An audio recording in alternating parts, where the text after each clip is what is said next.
doing team assessments, and we read our geography books, and then we come together and we do IRATs and TRATs, which are individual questions and then team questions, and then when we come together we try to apply them into a certain situation.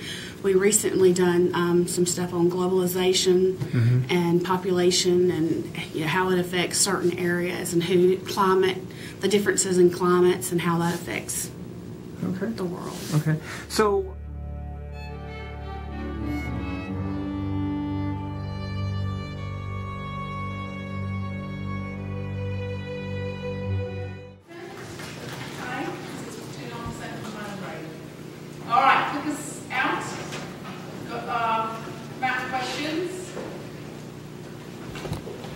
these are your open map tests. If you've done your map homework, you have that out. So the answer is that's pretty good.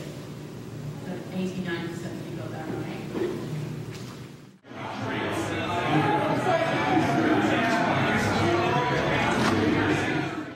What we're seeing is demand for more agricultural land as populations grow, and demand for more fuel wood, plus beginnings of quite an extensive logging industry. So, addressing some of those problems is the role of agroforestry. And you've read, you are all newly hired people for an RNGO, religious non-governmental organisation.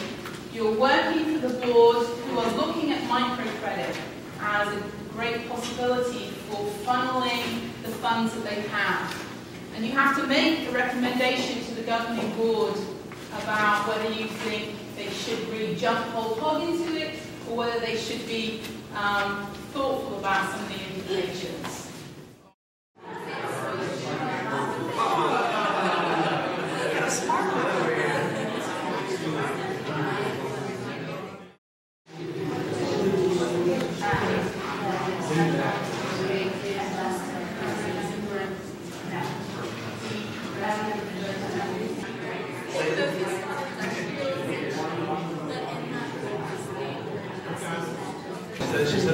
Alright, what teams think that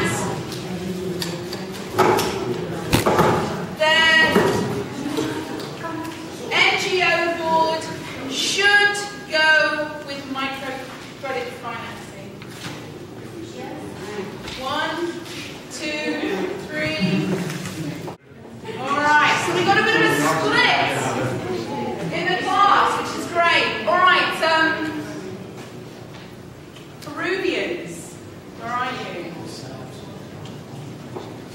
You said that it would be a good idea? You said it's not going to be a good idea. Well, we said it wouldn't be a good idea to focus only on microcredit financing because it's worked in South Asia, but it's still relatively no one knows the long-term ramifications over a really long period of time, and to put all your eggs in one basket for something that is so, I guess, not well known, that it would be a huge risk. So we did recommend some, like at a small scale at first, to kind of see how it's working, and then maybe 20, 30 years down the line if it's working out.